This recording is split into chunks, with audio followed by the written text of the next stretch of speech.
नमस्ते my dear students, हमारा प्यारा channel all India career institute पर आप लोगों का फिर से स्वागत है। बच्चों, आज हम लोग सेल बायोलॉजी यानी 10 यूनिट ऑफ लाइफ का 15th लेक्चर करने जा रहे हैं।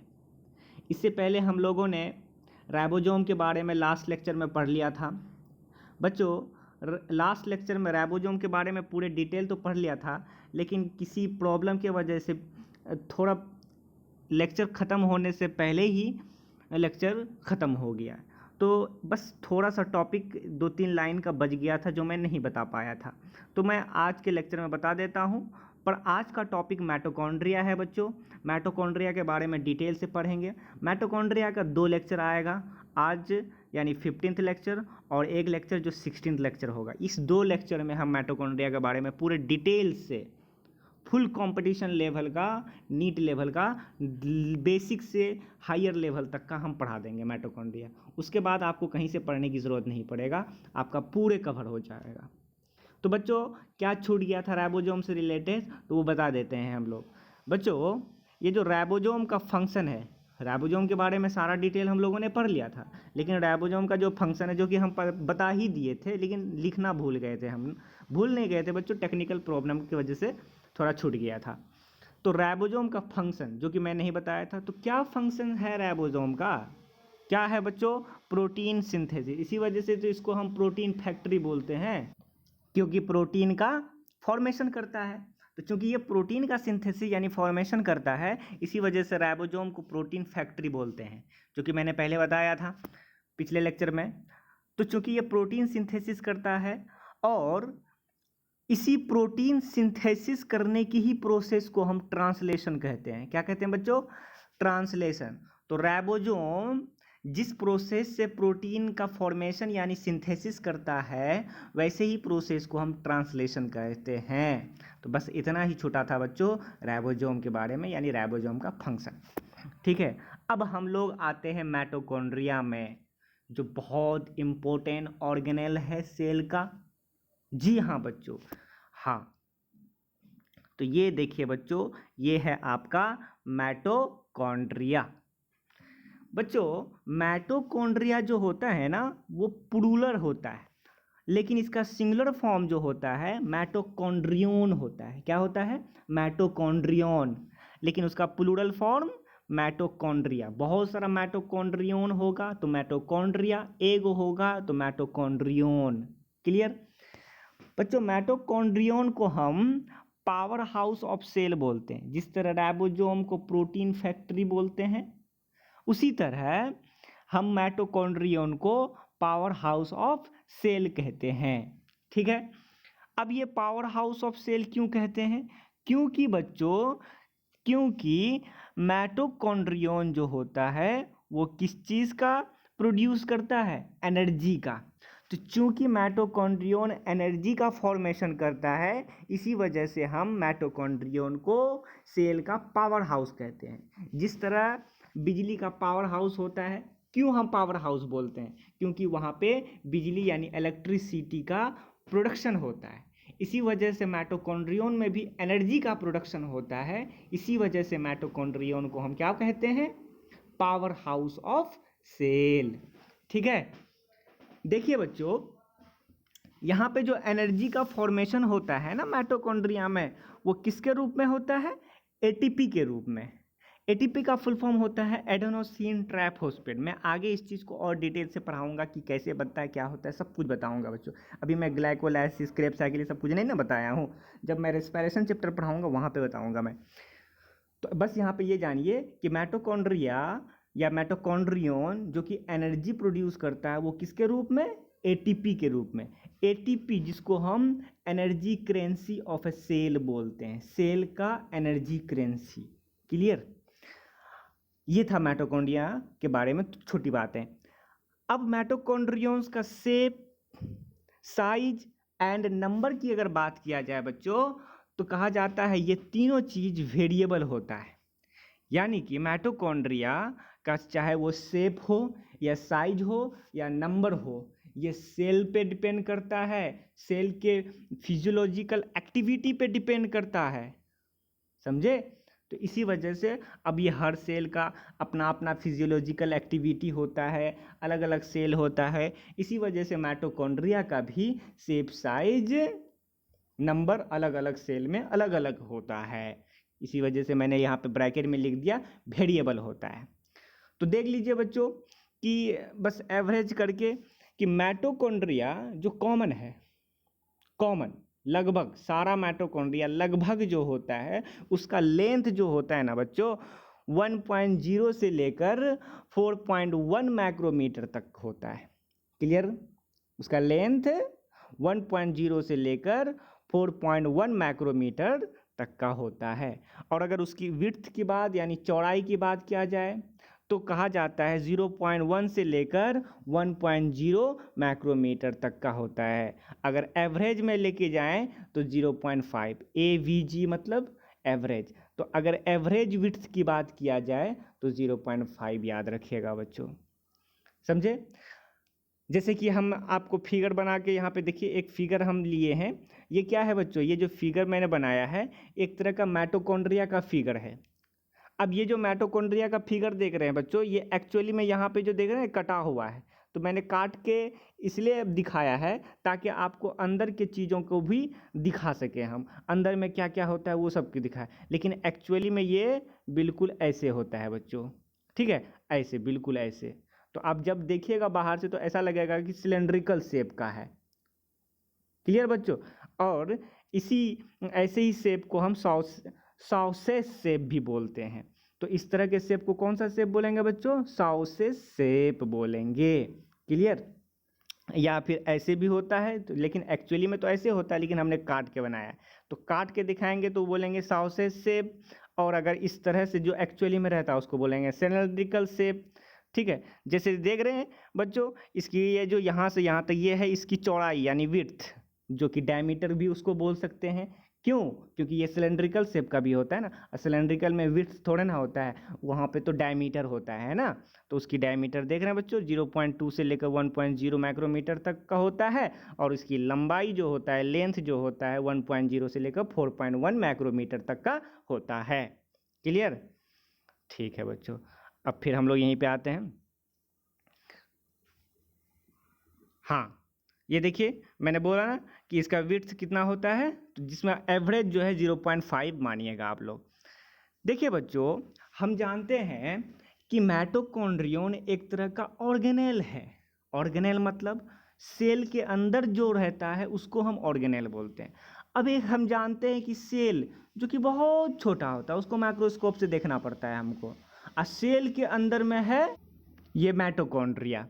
तो इतना, अब बताइए सेल जो कि इतना ही छोटा है जिसको हम खुले आंख से नहीं देख सकते हैं, तो बताइए उसके अंदर जो माइटोकॉन्ड्रिया होगा उसको कैसे देख पाएंगे बच्चों?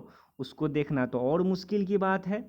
हाँ बच्चों, उसको देखना और मुश्किल की बात है। देखिए बच्चों, इसीलिए वहाँ पे मैंने इस लाइन में लिखा है, इस वाले लाइन में लिखा है नॉट इजीली विजिबल, मतलब ये आसानी से नहीं दिखता है। यहाँ तक कि माइक्रोस्कोप भी लाइएगा बच्चों तो वहाँ भी आपको सही से नहीं दिखेगा कि यही माइटोकॉन्ड्रिया है कि नहीं है, आपको कन्फ्यूज़न हो जाएगा। इसी वजह से एक टेक्निक का हम लोग प्रयोग करते हैं, यूज़ करते हैं।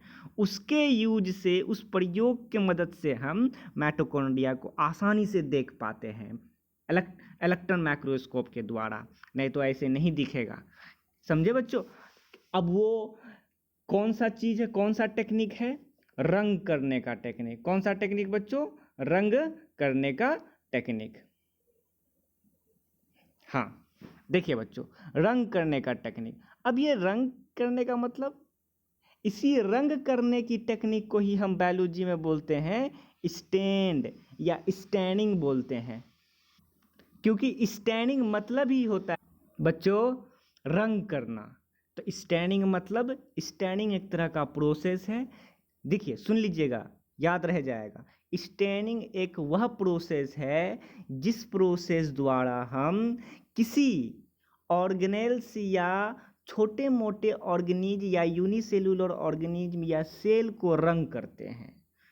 तो जिस प्रोसेस द्वारा हम इतने छोटे ऑर्गेनेल्स को या सेल को या किसी भी छोटे ऑर्गेनिज्म को हम रंग करते हैं, डाई करते हैं, इसी रंग या डाई करने की प्रोसेस को हम स्टैनिंग कहते हैं या स्टैंड कहते हैं। तो स्टैंड मतलब समझ गए बच्चों। लेकिन अब आता है कि हर सेल या हर ऑर्गेनेल को सेम ही तरह का रंग से तो हम रंग नहीं कर सकते हैं, कलर नहीं दे सकते हैं। तो सबको रंग करने के लिए अलग अलग तरह का कलर आता है, या स्टैंड या बोलिए स्टैंड करने के लिए अलग अलग तरह का कलर आता है। अलग अलग चीज़ों से हम क्या करते हैं, उसको कलर देते हैं। तो कहा जाता है माइटोकॉन्ड्रिया को स्टैंड करने के लिए एक डाई है। डाई मतलब कलर, एक तरह का कलर है जिस कलर का नाम है जेनस ग्रीन बी। सॉरी बच्चों, यहाँ पे ग्रीन हमने लिखा है ग्रीव, यहाँ पे एन दे दीजिएगा बच्चों, ग्रीन है। जेनस ग्रीन बी एक तरह का क्या है, ब्रैकेट में मैंने लिखा है डाई है। डाई मतलब कलर है, रंग है। जिस डाई द्वारा हम माइटोकॉन्ड्रिया को क्या करते हैं, स्टैंड करते हैं, यानी उसको कलर करते हैं।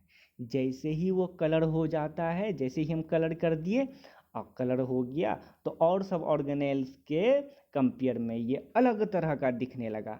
और जैसे ही हम वो अलग तरह का कलर दिखने लगता है, तैसे ही हम पहचान जाते हैं कि ओ यही वो ऑर्गेनेल है जो कौन है, माइटोकॉन्ड्रिया है। तो हम माइटोकॉन्ड्रिया को आसानी से देख पाते हैं कब, जब हम स्पेसिफिकली स्टैंड करते हैं। खास तौर पे उसको हम किसी खास प्रकार का कलर से हम उसको स्टैनिंग करते हैं, उसको कलर देते हैं। तो वो खास प्रकार का कलर कौन है, जेनस ग्रीन बी, जिसके मदद से हम माइटोकॉन्ड्रिया को स्टैन करते हैं और हम आसानी से माइटोकॉन्ड्रिया को देख पाते हैं। क्लियर हुआ। जब तक स्टैन नहीं कीजिएगा तब तक ये आसानी से विजिबल नहीं होगा। तो इसीलिए मैंने लिखा नॉट इजीली विजिबल अनलेस, आसानी से नहीं दिखेगा। अनलेस मतलब तब तक, जब तक कि स्पेसिफिकली स्टैंड नहीं कीजिएगा by Janus green B dye द्वारा। कहा जाता है ये जो जेनस ग्रीन बी डाई है, कलर है, एक तरह का वाइटल स्टेन है और gets oxidised by cytochrome C. ये अब ये दोनों टर्म है, अब इस दोनों टर्म को समझिए बच्चों। कहा जाता है ये जेनस ग्रीन बी एक तरह का डाई है, जो किस तरह का डाई है, किस तरह का स्टेन है, वाइटल स्टेन है। ये वाइटल स्टेन मतलब क्या होता है, सुनिएगा बच्चों। वह कलर जिस कलर को किसी लिविंग सेल या ऑर्गेनेल या यूनिसेलुलर ऑर्गेनिज्म पर मिलाने पर, उस पर लगाने पर, उस स्टेन के वजह से उस सेल या ऑर्गेनेल का डेथ ना हो। फिर से सुनिएगा बच्चों, वह स्टेन या वह कलर जिस कलर के प्रयोग के वजह से उस सेल या ऑर्गेनेल का डेथ ना हो, वह स्टेन या वह कलर या वह डाई को हम वाइटल स्टेन कहते हैं। तो इसका मतलब जेनस ग्रीन बी जो एक कलर है जिसको मिलाने पर माइटोकॉन्ड्रिया का डेथ नहीं होता होगा। तो बहुत अच्छी बात है, कलर देकर हम पहचान भी लिए और माइटोकॉन्ड्रिया का डेथ भी नहीं हुआ। क्लियर हुआ बच्चों। तो ये है, इसी का नाम है वाइटल स्टेन। तो कहीं लिखा होगा वाइटल स्टेन, तो मतलब हम वह स्टेन का यूज़ कर रहे हैं जिसके यूज से किसी भी चीज़ का नुकसान नहीं होगा, मतलब सेल या ऑर्गेनेल्स का डेथ नहीं होगा। कुछ कुछ ऐसे भी होते हैं बच्चों, जब सुनिएगा आप पढ़िएगा और, तो कुछ कुछ ऐसे भी स्टेन होते हैं जिसके इस्तेमाल से, जिसके यूज से ऑर्गेनेल्स या सेल का डेथ हो जाता है।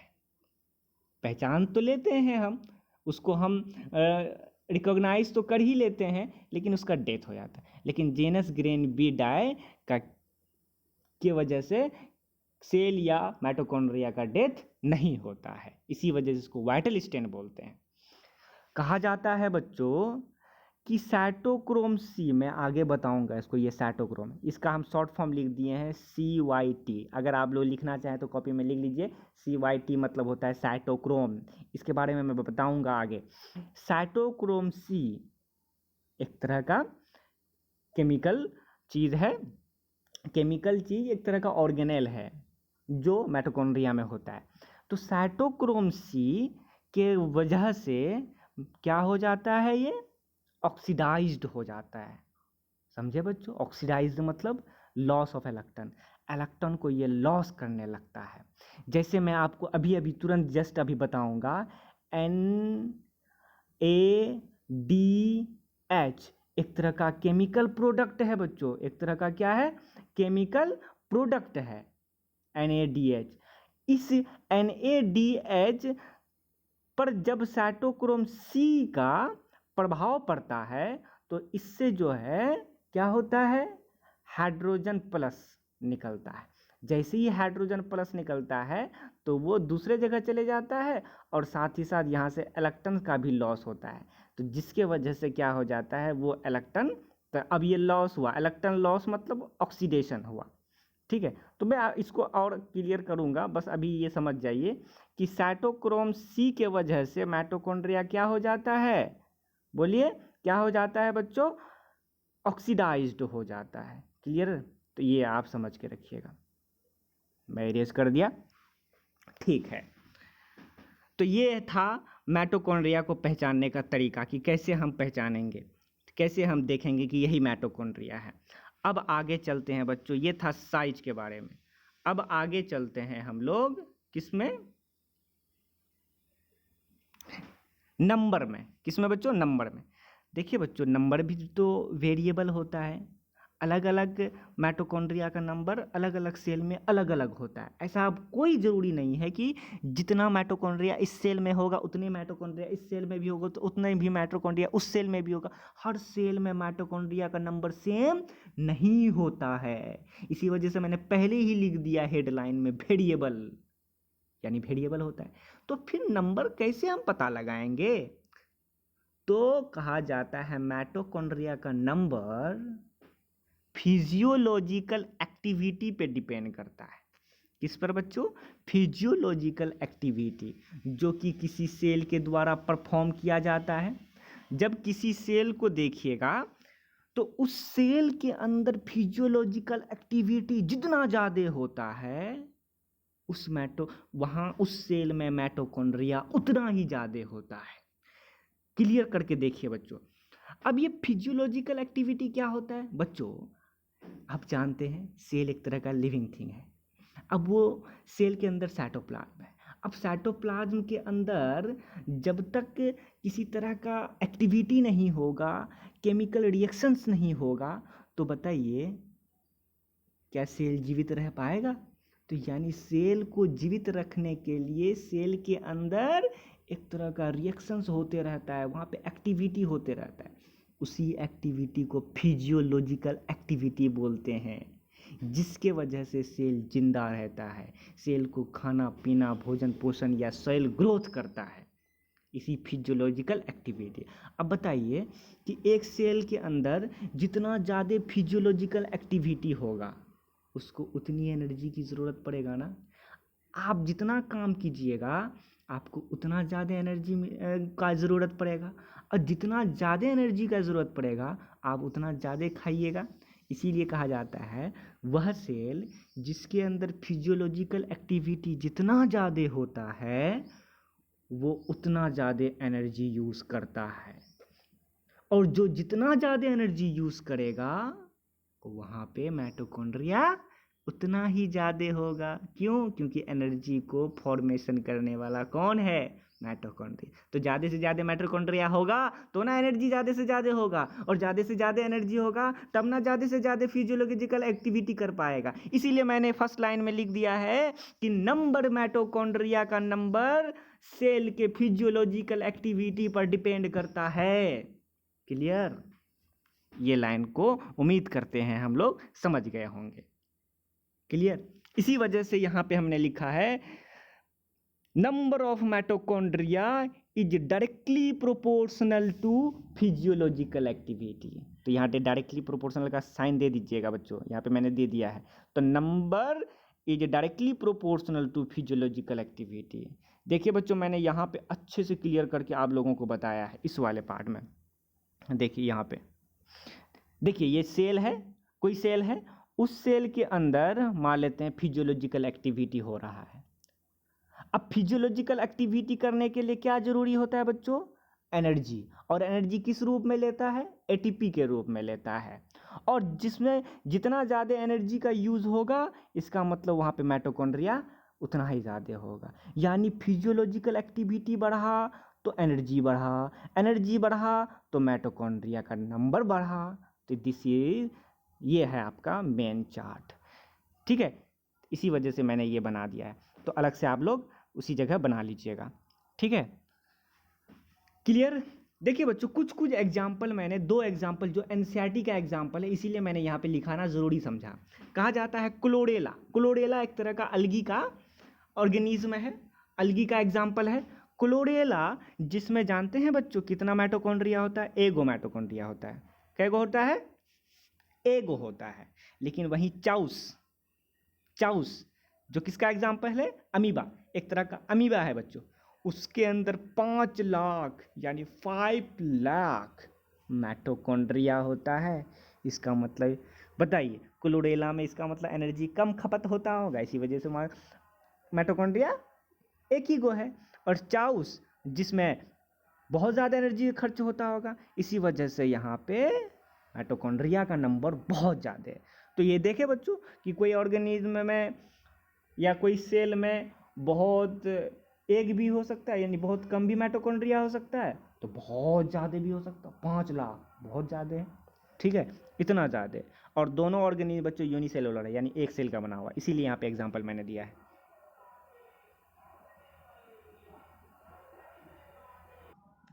अब हम लोग अक्रेंस में आते हैं बच्चों, कि आखिर माइटोकॉन्ड्रिया किस तरह के सेल में पाया जाता है और किस तरह के सेल में नहीं पाया जाता है। बच्चों बहुत आसान में मैंने यहाँ पे बता दिया है कि प्रोकैरियोटिक सेल में माइटोकॉन्ड्रिया नहीं होता है, लेकिन यूकैरियोटिक सेल में माइटोकॉन्ड्रिया होता है। ये जो माइनस मतलब समझते हैं बच्चों, अब्सेंट, और प्लस मतलब पॉजिटिव मतलब प्रेजेंट, यानी प्रोकैरियो, पी के मतलब प्रोकैरियोटिक, ई के मतलब यूकैरियो। तो प्रोकैरियोटिक सेल में माइटोकॉन्ड्रिया नहीं होता है, लेकिन यूकैरियोटिक सेल में माइटोकॉन्ड्रिया होता है, ठीक है बच्चों। अब हम लोग शेप की बात करते हैं, किस तरह का माइटोकॉन्ड्रिया दिखता है। तो माइटोकॉन्ड्रिया जो होता है बच्चों, वो सॉसेज शेप का दिखता है। ये देखिए बच्चों, ये जो शेप दिख रहा है आपके, देखिए मैं आपको जूम करके दिखा देता हूँ अच्छे से।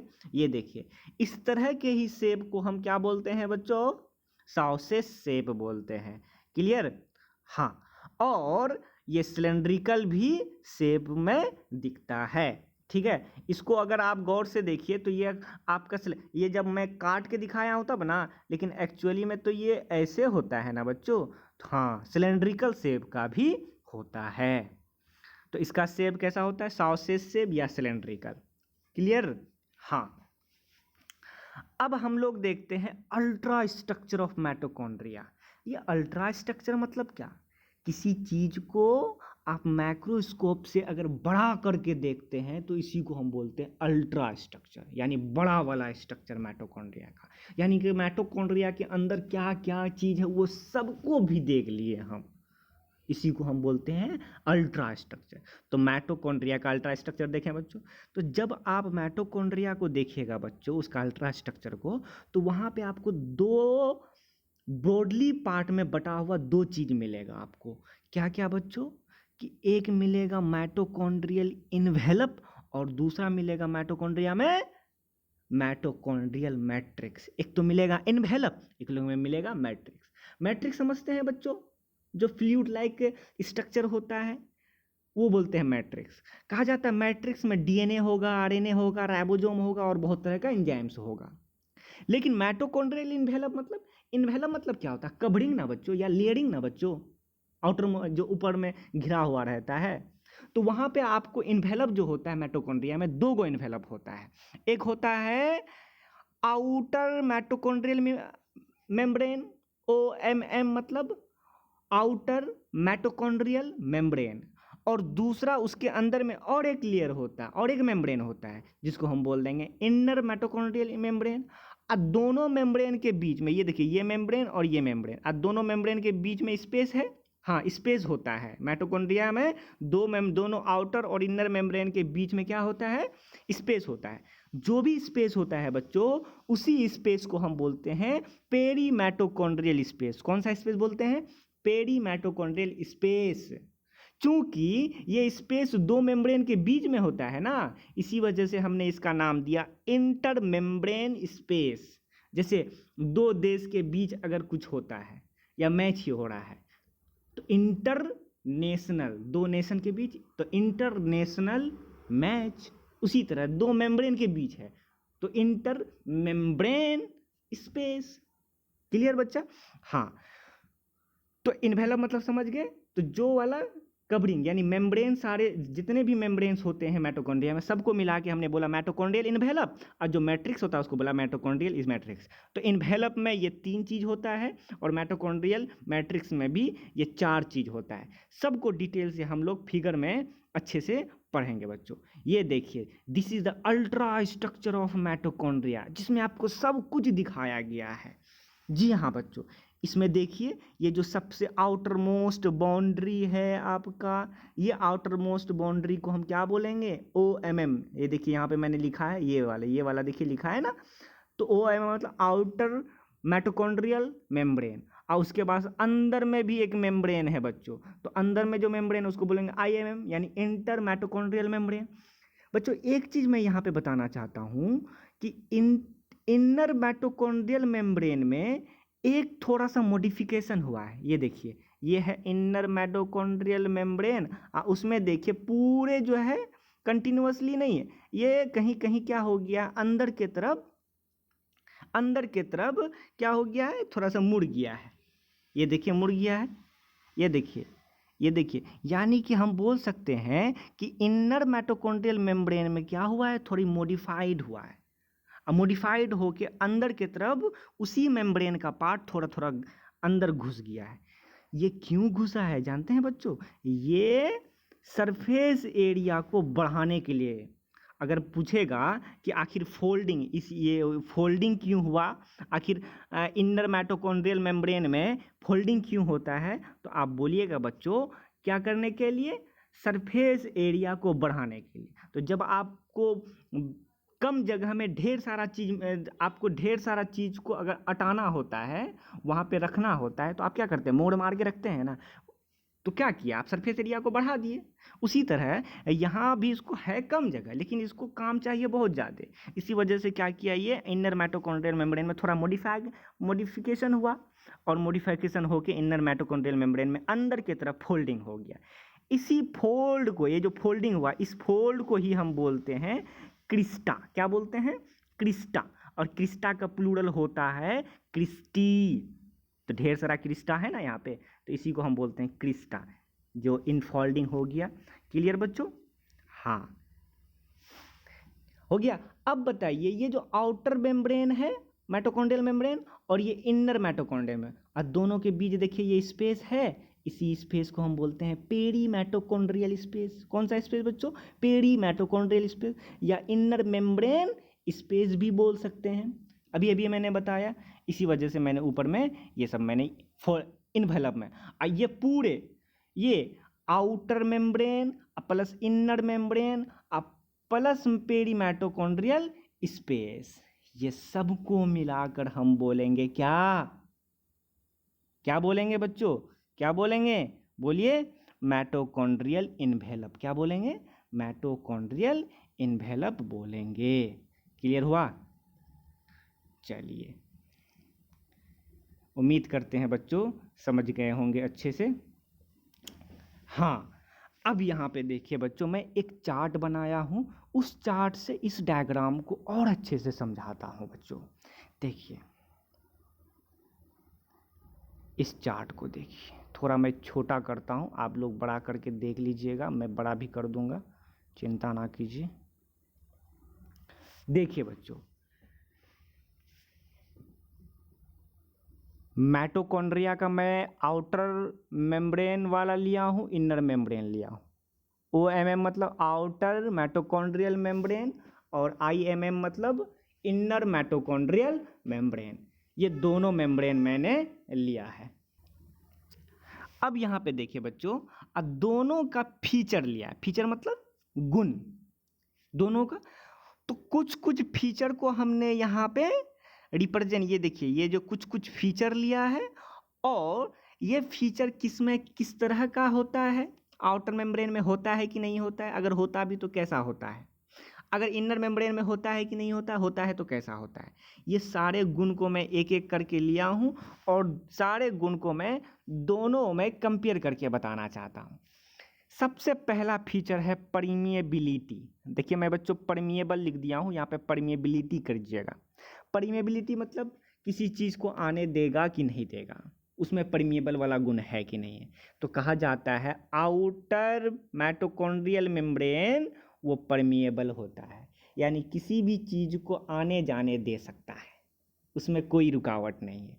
लेकिन inner mitochondrial membrane selective permeable होता है। कैसा होता है? सेलेक्टिव परमिएबल होता है, मतलब गिने चुने वाले ही पार्टिकल, जिस चीज़ की ज़रूरत है वही चीज़ जाएगा और जिस चीज़ की ज़रूरत नहीं है वो चीज़ नहीं जाएगा। तो ये सेलेक्टिव परमिएबल होता है। कुछ कुछ बच्चे पूछते हैं कि सर सेलेक्टिव परमिएबल मतलब सिर्फ सॉल्यूट ही का ही सिलेक्शन होगा? सॉल्यूट नहीं बच्चों, वहाँ वाटर भी जाने का उसमें अलाउड होता है, साथ साथ वाटर भी जाता है।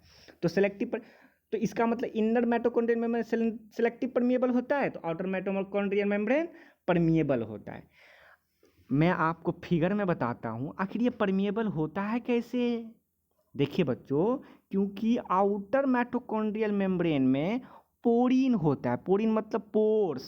ये देखिए ग्रीन कलर से मैंने बनाया है ना, ये देखिए ग्रीन कलर से मैंने बनाया यहाँ पे, ये देखिए यहाँ पे बनाया है, यहाँ बनाया है, यहाँ पे बनाया है।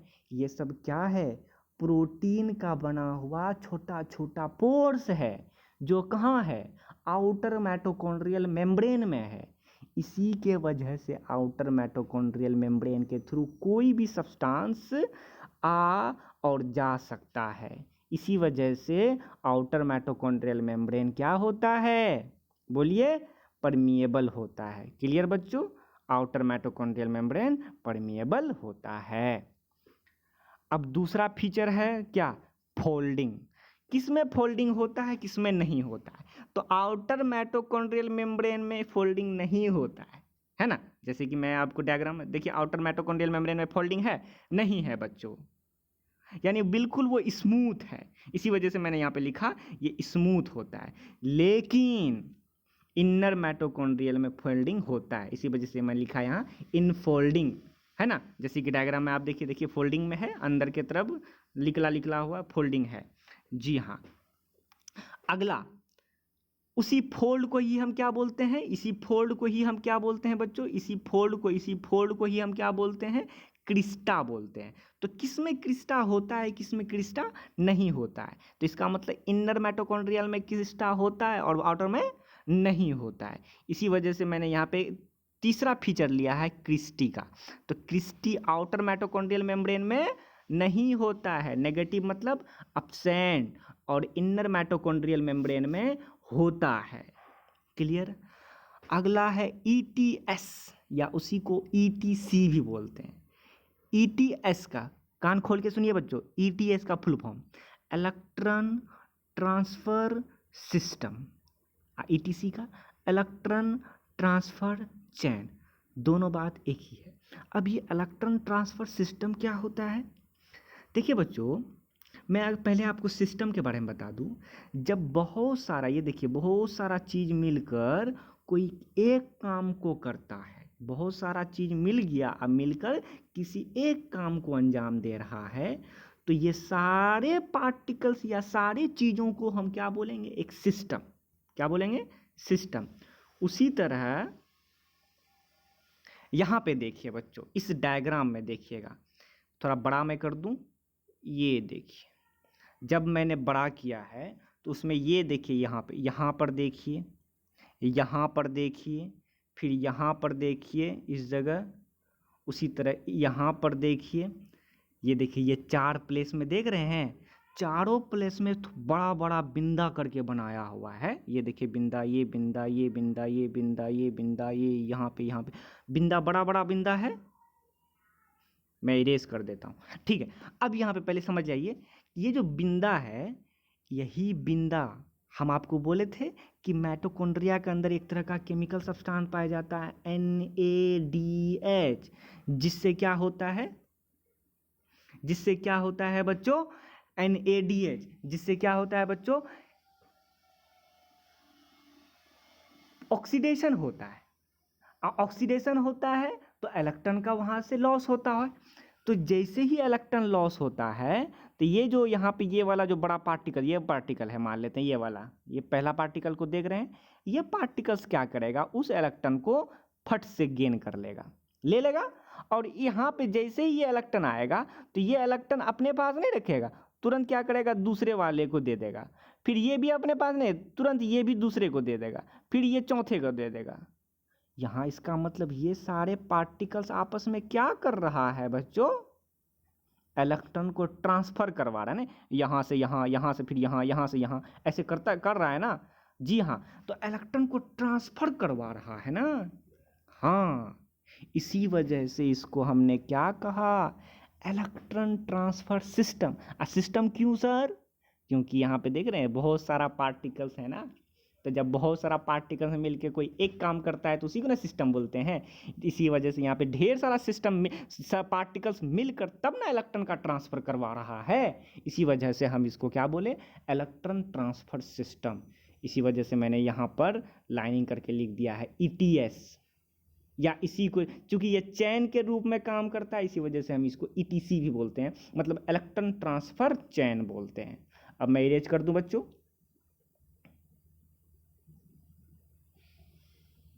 ठीक है।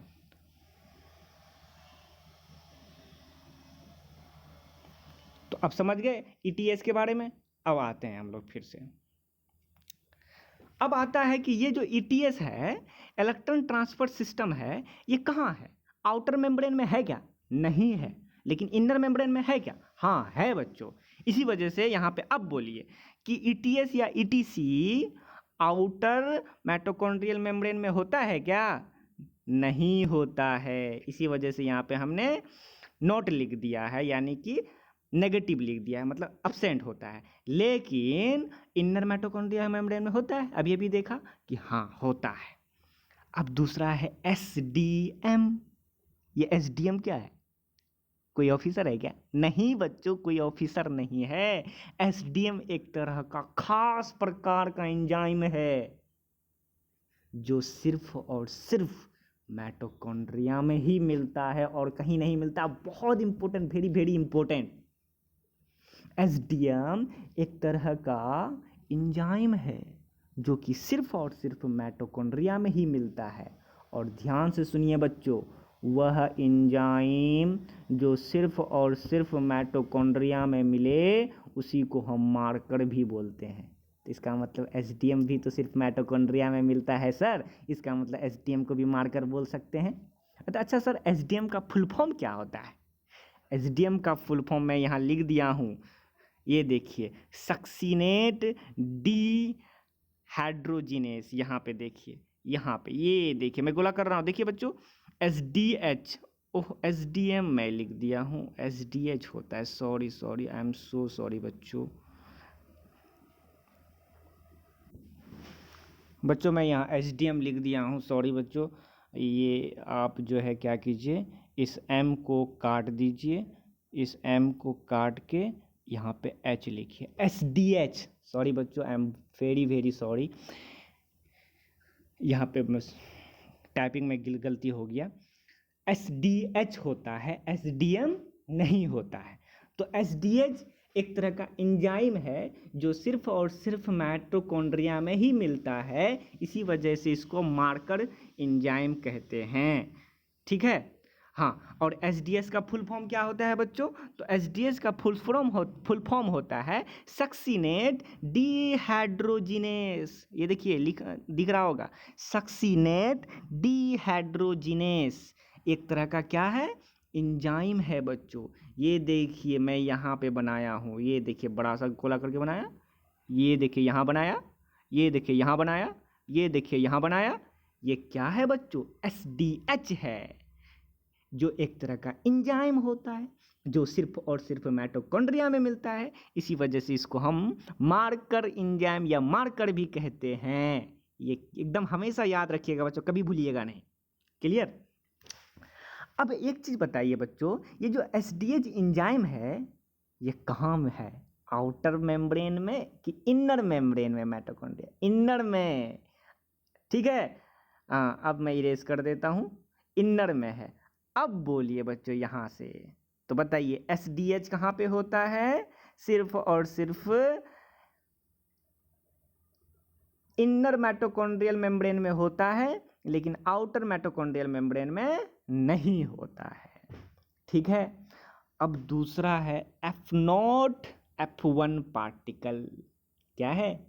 इसके बारे में जस्ट जो अगला लेक्चर आएगा, इसके जस्ट बाद जो लेक्चर आएगा, F0 F1 के बारे में डिटेल से मैं बताऊंगा कि ये कौन सा पार्टिकल है। बस अभी ये जान लीजिए कि F0 F1 कहाँ होता है, कहाँ नहीं होता है। क्लियर? मैं यहाँ पे, लेकिन मैं यहाँ पे क्या किया हूँ, बना के दिखा दिया हूँ। देखिए, ये देखिए, ये देखिए बच्चों, इनर माइटोकॉन्ड्रियल मेम्ब्रेन में ये देखिए रेड रेड कलर का बना हुआ है। देखिए क्रिस्टी में भी बना हुआ है।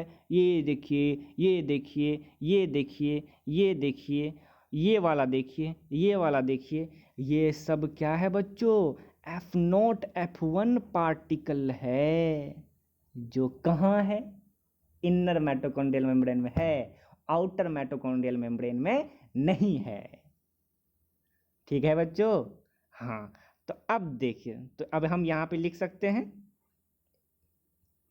क्या लिख सकते हैं कि इनर माइटोकॉन्ड्रियल मेम्ब्रेन में होता है लेकिन आउटर माइटोकॉन्ड्रियल मेम्ब्रेन में नहीं होता है।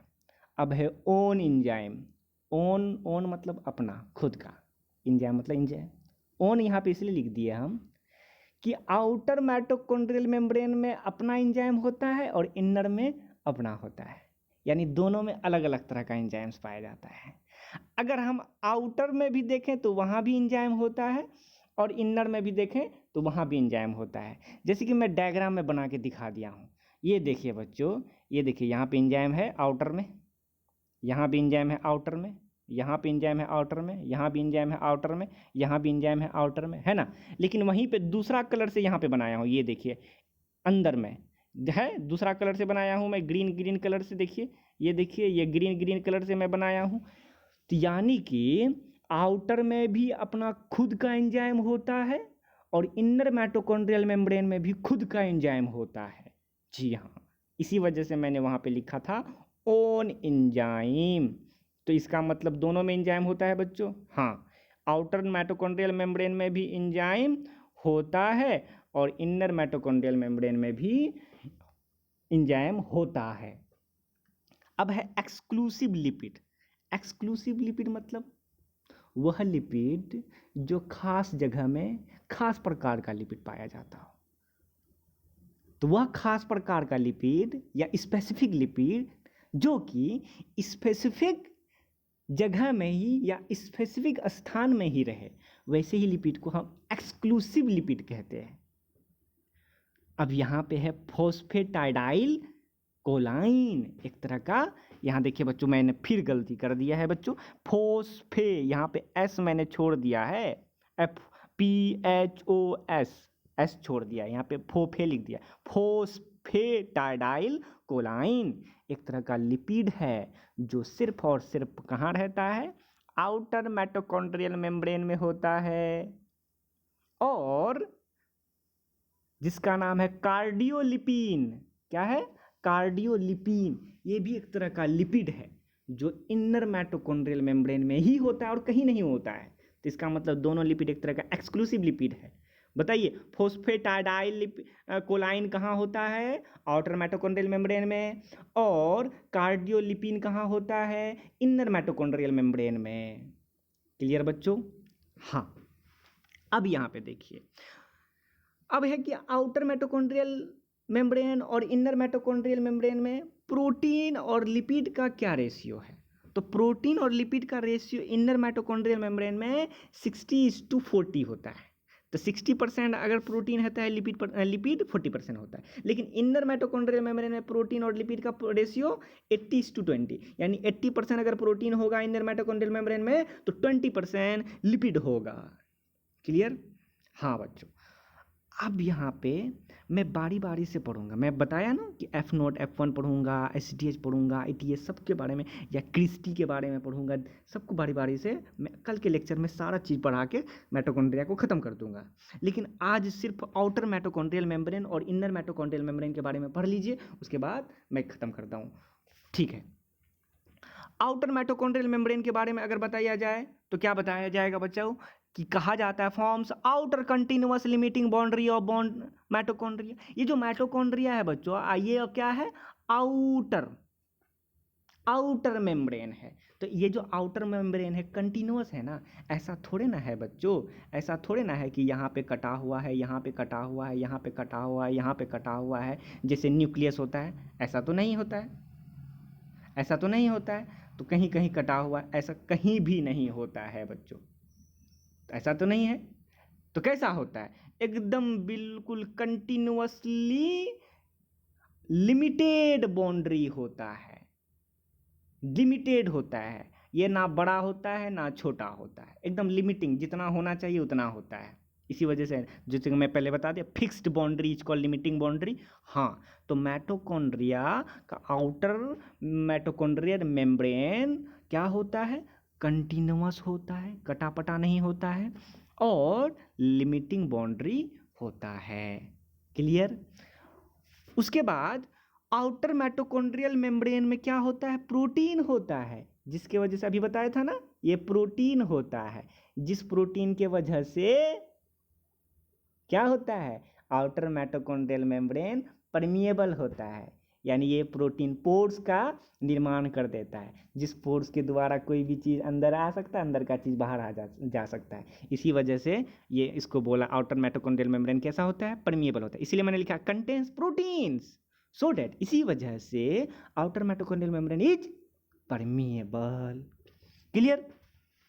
अब दोनों में हमने सिमिलरिटीज करके देखा है बच्चों, इनर माइटोकॉन्ड्रियल मेम्ब्रेन और आउटर माइटोकॉन्ड्रियल मेम्ब्रेन, दोनों को मिला के देखिए जाए।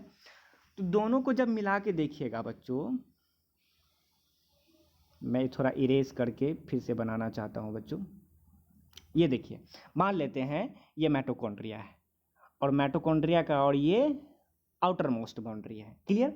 अब यहाँ पे देखिए बच्चों, आउटर मोस्ट बाउंड्री है, तो ये हो गया आपका आउटर माइटोकॉन्ड्रियल मेम्ब्रेन, और ये हो गया आपका इनर माइटोकॉन्ड्रियल मेम्ब्रेन। ठीक है, और ये हो गया, हम बताएं अभी अभी कि दोनों के बीच क्या होता है? स्पेस होता है।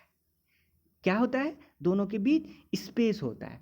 ये जो स्पेस ये है, ये स्पेस है जिसको हम पेरीमाइटोकॉन्ड्रियल स्पेस बोलते हैं, और अंदर में भी स्पेस होता है, यहाँ पे है ना, ये पूरे अंदर में, जिसमें क्या होता है बच्चों? मैट्रिक्स होता है। क्या होता है? जिसको हम माइटोकॉन्ड्रियल मैट्रिक्स भी बोलते हैं। तो कुल मिला के माइटोकॉन्ड्रिया में कितना कंपार्टमेंट?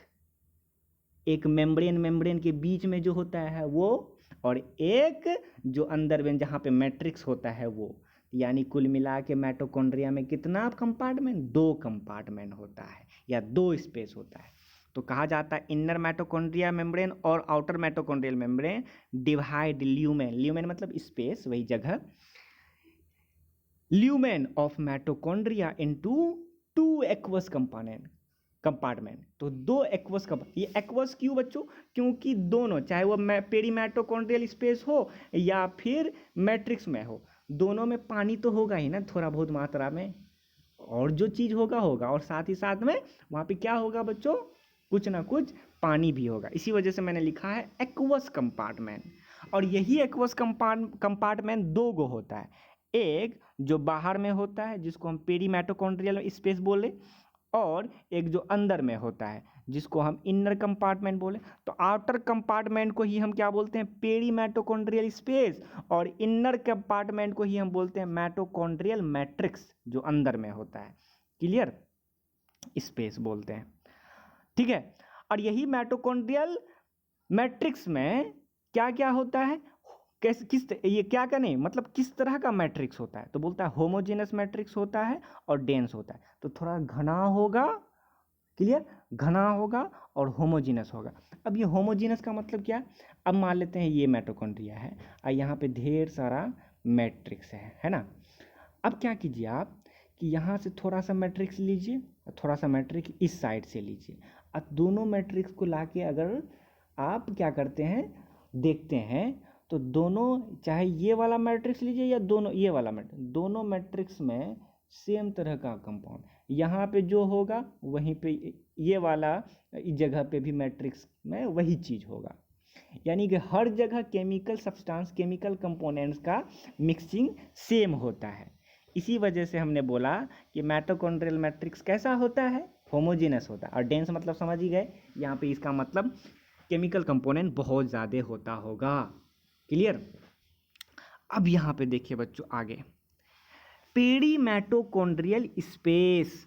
अब ये पेरीमैटोकॉन्ड्रियल स्पेस क्या है बच्चों, कहा जाता है space between outer mitochondrial membrane and inner mitochondrial membrane, है ना। ये माइटोकॉन्ड्रिया है मान लेते हैं, ये देखिए मैं फिर से बनाता हूँ, ये माइटोकॉन्ड्रिया है। तो मेम्ब्रेन के बीच जो स्पेस है उसी को क्या बोलते हैं हम, पेरीमैटोकॉन्ड्रियल स्पेस। तो वही हमने लिखा है पेरीमैटोकॉन्ड्रियल स्पेस। तो space between outer mitochondrial membrane and inner mitochondrial membrane is called perimitochondrial space, clear. बच्चों यही वो स्पेस है जहाँ पे कि प्रोटॉन का एक्युमुलेशन होता है, जहाँ पे प्रोटॉन आके जमा होता है। अभी बोला था ना NADH, जहाँ से हाइड्रोजन प्लस मतलब प्रोटॉन, प्रोटॉन भी प्लस हाइड्रोजन में भी प्लस, तो प्रोटॉन यही में स्पेस है जिस स्पेस में प्रोटॉन आके जमा रहता है। इसी वजह से मैंने कहा कि साइट ऑफ प्रोटॉन एक्युमुलेशन। बच्चों ये जो इसका विड्थ है, इसका चौड़ाई जो होता है, if mitochondria is active site, अगर माइटोकॉन्ड्रिया एक्टिव से स्टेट में रहेगा, अगर ये एक्टिव स्टेट मतलब जब एनर्जी का फॉर्मेशन करेगा, यानी एटीपी का फॉर्मेशन करेगा। एटीपी का फॉर्मेशन तो करेगा लेकिन बहुत ज़्यादा अमाउंट में करेगा। देखिए मैं ऊपर का एरो दिया हूँ, तो इसका मतलब अगर एटीपी का फॉर्मेशन बहुत ज़्यादा मात्रा में हो रहा है तो हम बोलेंगे कि वो एक्टिव स्टेट में है माइटोकॉन्ड्रिया। तो कहा जाता है जब एक्टिव स्टेट में होता है ना माइटोकॉन्ड्रिया, तो कहा जाता है पेरीमैटोकॉन्ड्रियल स्पेस जो होता है वो वाइड होता है, थोड़ा चौड़ा होता है। जैसे मैं यहाँ पे फिगर बना के बताता हूँ बच्चों, ये देखिए, ये मान लेते हैं माइटोकॉन्ड्रिया है। अब माइटोकॉन्ड्रिया में ये हो गया आपका इनर फोल्डिंग, आपका ये अंदर वाला में, यहाँ पे देखिए यहाँ पे स्पेस बहुत ज़्यादा है, ये वाला स्पेस बहुत ज़्यादा है ना। क्यों ज़्यादा है, क्योंकि यहाँ पे एटीपी का, अभी माइटोकॉन्ड्रिया एटीपी का फॉर्मेशन कर रहा है, यानी कि अभी क्या है, चूँकि ये पेरिफेरल वाइड है, थोड़ा चौड़ा है, तो चूंकि पेरीफेरल बोलते हैं, पेरीमैटोकॉन्ड्रियल स्पेस चूंकि चौड़ा है, तो हम समझ गए कि माइटोकॉन्ड्रिया अभी एक्टिव स्टेट में है, यानी एटीपी का फॉर्मेशन बहुत ज़्यादा मात्रा में हो रहा है। लेकिन जब यही माइटोकॉन्ड्रिया क्या हो, नैरो हो, माइटोकॉन्ड्रिया नहीं, peripheral mitochondrion space, peripheral, sorry बच्चों, पेरीमैटोकॉन्ड्रियल। ये देखिए अब जो है पेरीमैटोकॉन्ड्रियल स्पेस क्या है, थोड़ा नैरो हो गया, पतला हो गया। तो जब पतला रहे तो आप समझ जाइए कि माइटोकॉन्ड्रिया अभी रिलैक्स में है, यानी कि अभी भी एटीपी का फॉर्मेशन हो रहा है लेकिन कम मात्रा में हो रहा है। तो जब एटीपी का फॉर्मेशन यानी एनर्जी का फॉर्मेशन कम मात्रा में हो, तब उस शर्त पे माइटोकॉन्ड्रिया, MIT मतलब क्या, माइटोकॉन्ड्रिया क्या है, रिलैक्स में है। ठीक है, यहाँ शॉर्ट फॉर्म हम लिखे हैं तो आप समझ जाइए बच्चों, हम बता देते हैं तो आप लोग लिख लीजिए क्या। तो जब अगर पेरीमैटोकॉन्ड्रियल स्पेस नैरो होगा तो मतलब है कि माइटोकॉन्ड्रिया रिलैक्स में है, एटीपी फॉर्मेशन कम मात्रा में हो रहा है। लेकिन जब पेरीमैटोकॉन्ड्रियल स्पेस थोड़ा चौड़ा हो जाए तो वहाँ पे उस शर्त पे माइटोकॉन्ड्रिया एक्टिव स्टेट में है, यानी एटीपी का फॉर्मेशन बहुत ज़्यादा हो रहा है। उम्मीद करते हैं बच्चों बहुत अच्छे से समझ गए होंगे। थोड़ा टाइम ज़्यादा लिया लेकिन अच्छे से क्लियर करके हमने समझाया। मैंने नोट में करके लिखाया है बच्चों, एक्टिव स्टेट ऑफ माइटोकॉन्ड्रिया। अगर एक्टिव स्टेट में रहेगा तब उस शर्त पर माइटोकॉन्ड्रिया एक्टिव स्टेट में रहेगा, तब उस शर्त पे पेरी माइटोकॉन्ड्रियल स्पेस क्या होता है, चौड़ा होता है, पहले ही बता दिया। और उसका पेरीमेटल क्या होता है, अगर नैरो रहेगा तो वहाँ पे क्या होगा, ये अंदर वाला नैरो रहेगा। तो समझ जाइए बच्चों अच्छे से। ये आपका, मैं आपको इस लाइन को फिर से अच्छे से समझाता हूँ, मैं अच्छे से नहीं बोल पाया। देखिए ये वाला तो पेरीमेटोकॉन्ड्रियल स्पेस देखिए, तो ये इस वाले को देखिए, इस वाले को देखिए, इस वाले माइटोकॉन्ड्रिया को जब देखिएगा तो यहाँ पे पेरीमेटोकॉन्ड्रियल स्पेस क्या है, चौड़ा है। तो चौड़ा है तो मतलब वाइड है, इसका मतलब क्या, एक्टिव स्टेट में है। एक्टिव स्टेट में है तो इसका मतलब एटीपी का फॉर्मेशन बहुत ज़्यादा हो रहा है। तो वही बोलता है जब माइटोकॉन्ड्रिया एक्टिव स्टेट में रहेगा तो पेरीमेटोकॉन्ड्रियल स्पेस चौड़ा होगा, ये देखिए वाइड होगा।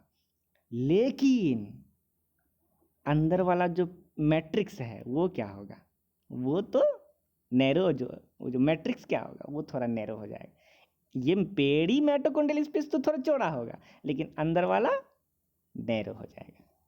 कब, जब माइटोकॉन्ड्रिया एक्टिव स्टेट में होगा। बस यही चीज़ नोट में कह रहा है बच्चों। उम्मीद करते हैं बच्चों कि सारी चीज़ों को अच्छे से समझ गए होंगे, ऊपर से नीचे तक कि सारी बातों को। तो आप लोग अच्छे से नोट्स वगैरह सारा कुछ बनाइएगा और सब कुछ डिटेल से पढ़िएगा।